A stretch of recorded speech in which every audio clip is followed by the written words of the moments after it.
Alright, so the only thing that's really confirmed for Sonic Frontiers so far is that it is an open world game. Now, in the leaks we did hear about cyberspace levels, which are supposed to be more traditional boost type levels, but we haven't heard anything about that officially yet, so I don't know how many of them we're gonna get or what to expect with regards to that. But today I really want to talk about open world gameplay and the things that I think would make the open world really good. Now, I have gone on record saying before that I didn't want Sonic to be open world because I didn't think they would pull it off right, and open world is not my go-to genre. Although I have enjoyed some open world games, but even the ones I have enjoyed have been more linear in a lot of ways. Like, they have linear progression, but they're still open world, like you can explore, but it's not forced upon you. But I've been compiling a list of good and bad things that I think this open world should do, and I just want to kind of go through the points I've written down. There's no particular order to these, it's not ranked, it's just things that I wrote down that I was like, yeah, I think this would be a good thing to have in this open world, and I think that would be a bad thing to have in this open world. So we're just gonna go through each point basically and discuss. But yeah, if you haven't subscribed already, please make sure to subscribe. We are trying to hit 60,000 subscribers, and I was just speaking to Izuka the other day, and he was like, yo, if premydaremy doesn't hit 70k subs before Frontiers comes out, I might not even make the game good. And you know Izuka, if he doesn't feel like making the game good, he won't make the game good. So if I were you, I wouldn't test Izuka when it comes to that shit. You better get subscribed so you can seal the positive fate of our Lord and Savior, the Sonic. This video is sponsored by G-Round, a global gaming community platform for discovering unreleased and outstanding games in all gaming genres. New games are updated every Thursday, and you get to play 2 free games every week and leave honest reviews. You get to talk to the game developers and provide constructive feedback on the games before these games are released to the public. By writing reviews and giving feedback to the game developers, you get G-Points, the currency of the site. And you can use these G-Points to buy amazing gear from the G-Point store. So download, play, have fun, and help game developers through G-Round now.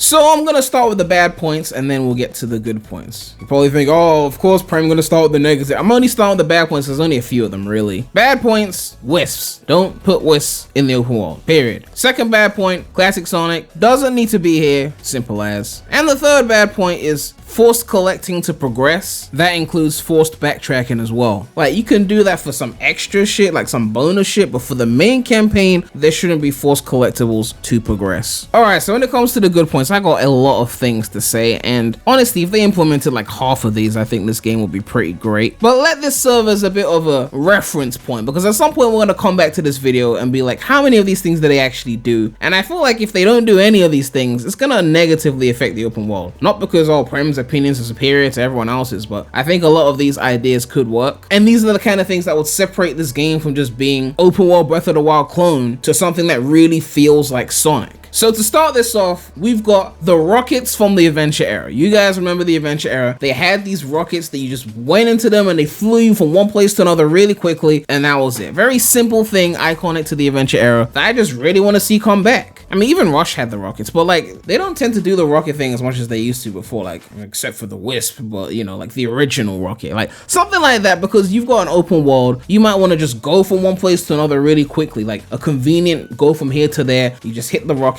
it goes there, simple as. Especially if the open world is very vertical at areas, it will be good to have those rockets there. Of course, you want to have things like springs too, like you want the standard Sonic stuff. I shouldn't have to mention this, but the standard like springs, loop-de-loops, corkscrews, rails should be there. It's a given. Dash panels, actual good physics with momentum, those kind of things. Another basic thing that should be there is a proper map system. Like obviously, like Sonic Adventure didn't have one. I think they improved it in SCDX, but like 06's map was very basic and it made it harder to traverse the hub world. So a proper map system should be obvious. The cannons from Heroes. Now, you know Heroes is my favorite Sonic game, favorite game really, but the cannons is a very simple thing. You just go into them, it shoots you somewhere. Like, I just think that that would work in an open world. Just having places where you can cannon from place to place would just be a nice iconic thing to have in this game that I think would make it feel more distinctly Sonic. Another thing is insanely cinematic light speed dashes. Now, if you play like Crazy Gadget or you play like Hand Castle, like you play certain levels, or even Lost World, not the game but the level, you know that Sonic has had some iconic light speed dashes back in the day, and I think an open world is a perfect way to showcase something like this. Areas where it's just like you can just light dash from one place to another maybe an area they hadn't unlocked before, but you can now go there, and it's like, to get there, you just do this crazy cool light speed dash. It's just like, something like that would just be really cool and cinematic to see if they do it properly in the open world. Sonic has also been known to skydive as well, so having points where you skydive from a high point of the world to a lower point of the world would be pretty epic in my opinion as well. I think having a trick system could work as well, like QTEs like from Unleashed. I know some people don't like those, but honestly, some kind of trick system would be really beneficial in this open world, especially when you're hitting those ramps to maybe go to a higher place in the level or even a lower place in the level. I think a trick system would be valuable. The panels from adventure, it's a basic thing, but like jump on panel number 1, takes you to 2 and 3. Something like that could look really cool in an open world. I would love to see that. Another thing is running on water. This should be a given. There was water in the open world from what we've seen already, and if I can't boost on that water on some Autobot type shit, they have failed. Okay, let's be real. Like, it shouldn't be instant drown on all the water. Obviously, if it's like the outer areas of the open world and there's nothing else there, then that's different. But like within the world itself, I should be able to boost on some of that water. I mean, the way things are going, I don't think this is going to be a spin dash game anyway. So if it's boost, I should be able to do that. The parkour from Sonic Lost World, but better with, you know, actual momentum. Like, the parkour had potential, everyone knows that, but it did have that stiffness with the Lost World control and physics. And I think the parkour could work really well here if they do it right, because there's going to be a lot of structures, and that parkour could go a long way to making you traverse the environment in a way more acrobatic way than say Link could in Breath of the Wild, especially if you like mix it with wall jumps and shit like that. Like, they could do some crazy shit with that. Elemental shields is another thing as well. Like, I don't know if you guys remember playing Green Hill Paradise Act 2. It was a really great 3D Sonic fan game. It was trying to go for that whole open kind of environment thing, and they had elemental shields in that. You know, you got the standard ones like water, flame, lightning, whatever. Like, if the open world allows you to do things on the water, and having a water shield is obviously going to be beneficial. A flame shield could be beneficial depending on what kind of environments we get, and a lightning, if you get the double jump, I think that could work very well. It could be very useful in an open world to have something like an elemental shield. They are some of the most OG power-ups after all, you know. You could even have gems like 06, or you could even integrate the elemental shields into gems or something like that. You could do some crazy shit with that. 06 has some great gems, and I think a lot of the fun I had using the gems was just dicking around in the hub worlds, to be honest. So some way to integrate like the gems into this game, even if it's not the gems specifically, but those kind of abilities would be really nice. And just like Unleashed, I think there should be some kind of bonus collectibles, just things that you can find just searching around the areas, you know, aside from like a main currency, but just like additional stuff, you know, nice cool collectibles that fit the lore of the environment. You know, it's just an extra thing, but something nice to have there. Now, this one might be controversial because I know some people hate this, but I'm gonna mention it anyway. I wouldn't mind some upgradability, like some RPG elements to strengthen Sonic, depending on what his abilities are. If he's got some really interesting abilities, especially combat based, because there's gonna be some combat in this, then some kind of level up system I think would be a good addition. Obviously, you level up from like playing the game or whatever, so it's just like, you know, you play and you upgrade, something simple like that. And then just like the way you can like choose from what you want to upgrade and how you want to play it kind of thing. I always thought that was kind of cool in Unleashed. Some people hated it, but personally I think it would be a great addition. And we talked about collectibles before, but on the topic of currency, there should be a currency in the game, and you should be able to like find this currency in the environments. I don't know if it'll be the same as just collecting rings. They could use rings, but either way, there should be some kind of store to purchase things like character skins. Like, I'm talking like different Sonic models, like not the mid shit that Colors Ultimate had with the, you can make Sonic shoes red. I mean, like, you could add that if you want as a bonus. I'm not saying you can't have it there. Like, you could have some Sonic t-shirts or whatever that has some random shit on it, but I want actual Sonic. I want to be able to just switch in another Sonic model and still have it work as a bonus. Obviously, the animations will be the same as the Frontiers animations, but to be able to just put in the SA1 or SA-DX or SA2 model, or the Heroes model, the 06 model, the Unleashed model, like something like that would be cool. Like, I still remember the first time using the 64 model in Odyssey. Like, shit like that is cool. Like, just to have that in there. Obviously, fully in-game currency, no microtransactions, you know, it's gonna be earned from playing the game. But yeah, I think this is something that they pretty much always overlook, and it'll be nice for them to actually respect the history a bit more by being able to do things like this. I would even go a step further and say they should add in previous voice actors, but they're never gonna do that. But like, even if it was just grunts and shit, like not the cutscenes, but like you could at least hear Jason's grunts or Ryan Drummond's grunts for Sonic as you're just in the world. I think that would be a crazy thing to add. You know, we're in a world of like bringing things together. We just had No Way Home, okay? They put Toby and Andrew in the movie. I'm sorry, but like, they could have done some shit like that, okay? They could have done it, okay? Another important thing I think is buildings that you can actually enter. I know this is an ambitious one, but I think every ambitious game should have shit that you can do that is just like the developers go in the extra mile. Like, you don't need this, but like if you could do this, like that's like the shit that separates a game that's like an 8 from a game that's like a 9 or a 10. Like, you didn't have to do that shit, but you did that shit. Like, imagine there was an island in this game that resembled like a city, like on some Metro Kingdom type shit, and in there was like a cinema or a movie theater, and they were showing like, I don't know, episodes of Sonic X or Sat-AM or Adventures of Sonic the Hedgehog or something like that. Or I mean, if copyright is an issue, then maybe just cutscenes from the game or past Sonic games, but you could like go into this room and like see it, and it's like officially like some cinema.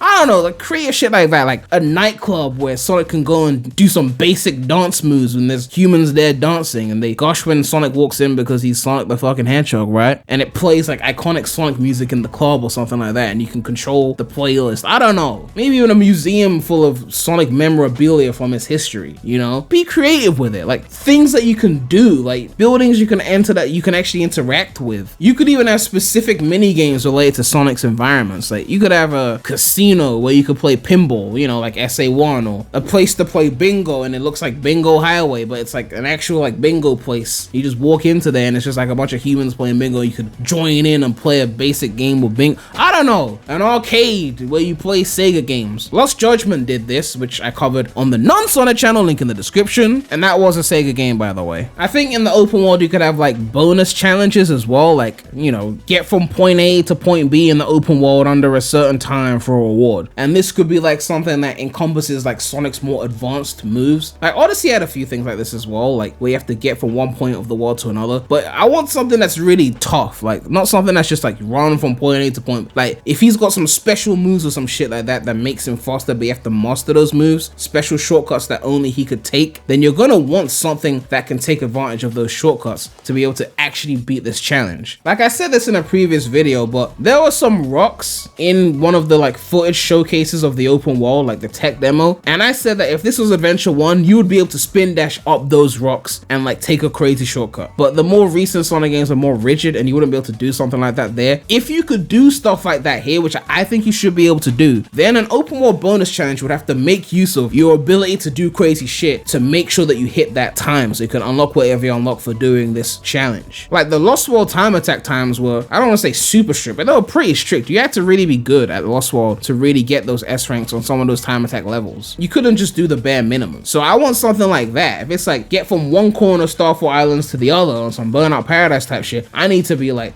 boost management, parkour, spin dash, whatever the fuck. It needs to be crazy. And speaking of challenges, I think running into iconic Sonic characters spread out like throughout the world and them having missions that involve them and their abilities, like basically what Generations did, but spread across an open world. Like Knuckles is here, Knuckles has got some side mission or whatever, and it involves his climbing or drilling. I don't know if we'll play as him or it will be like Gen's where he's kind of somewhat in the playable space, but you're not really controlling him, but you are control. Maybe it'll be like that, I don't know, but something that really encompasses these other characters, except Classic Sonic, of course, because no. But honestly, on the point of Classic Sonic, I wouldn't be mad if it was just like one of those skins that I mentioned from before that you could just buy in the store and just use, you know, like that's just an option. It's not really a main story thing. Although I'd prefer that if they were gonna put Classic Sonic in as an optional skin that you could buy, I prefer they do something crazy and actually use like a sprite based model. Like I know that sounds kind of jarring, but like Spider-Man did this on like Miles Morales. Like you could use like a more like two-dimensional skin in the 3D open world. It was really weird, but you could do it. Like think of like 3D Robo Blast 2, that kind of like Sonic, like it's like sprite based, but it's in the open world. Like that's just crazy to me. I would even go as far as to say I wouldn't even mind if there was a little bit of 2D in the open world if they did it like Odyssey, where it's like Mario like goes into the pipe and then it just turns into like sprite based for a few seconds and then you come out. If they did some shit like that, I don't know how they'd pull it off with Sonic, then I wouldn't even be mad at that. But not like turning the whole world into 2D or anything like that. But yeah, these are just some points that I've been writing down for pretty much since the trailer came out. I've just been thinking about like what would they have to do for me to really like this open world as opposed to it being a bland generic open world. But yeah, let me know what you guys think about these points. Do you think these are good points? What would you like to see in the open world gameplay to make it feel distinctly Sonic? And what would you not like to see at all, or what do you think would ruin the experience for you of this open world? And do you think Sega will actually pull this off? But yeah, make sure to like, comment, subscribe, hit that